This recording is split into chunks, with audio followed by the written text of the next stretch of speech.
Immaculate Conception Church sits on the site of the original College of the Immaculate Conception, founded in 1847, which was later split into Loyola University and Jesuit High School.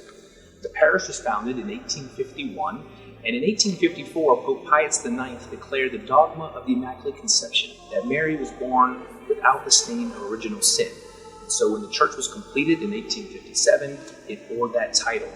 The architecture is also of Moorish influence, and the founding pastor who designed the church had lived in Spain and brought that Moorish influence with him in the design of the church. The parish thrived after the Civil War, and you can see the increase in baptisms over the decades. In 1867, 312 baptisms have happened in this parish. In 1888, 431. And in 1900, 534 were baptized in the Immaculate Conception.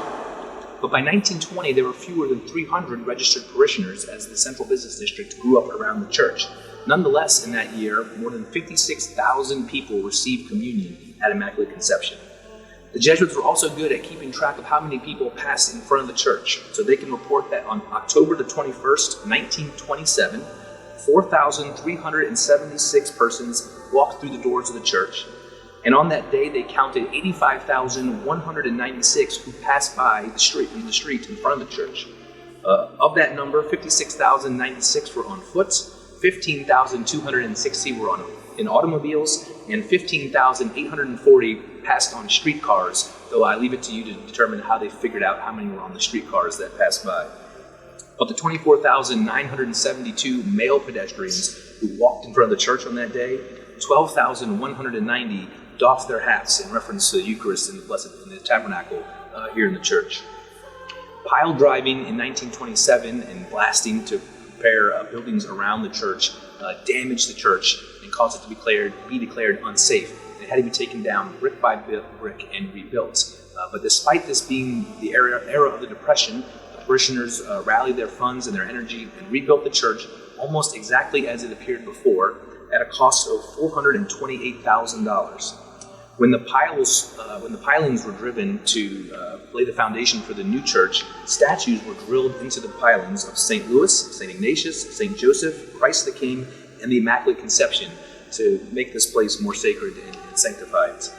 The high altar was done for the 1867 Paris exhibition by Ferret, and it was plated in gold in the 1950s. It consists of more than 600 pieces and was first used in 1873. The pews are from the original First Church, and they depict the symbols of Mary in cast iron. Mary, the morning star, Mary, the gate of heaven, Mary, the house of God, and Mary, the Ark of the Covenant. The statue of Mary above the high altar was first carved for the chapel of Queen Marie Amélie, the wife of King Louis Philippe, for the royal chapel, but the revolution in 1848 intervened, and the statue was sold for a cost of $1,500 and brought to this church. The lower stained glass windows depict the lives of the Jesuits, one by one, and they were beautifully recently restored in a renovation. And the Stations of the Cross, number 18, they also date from the original church.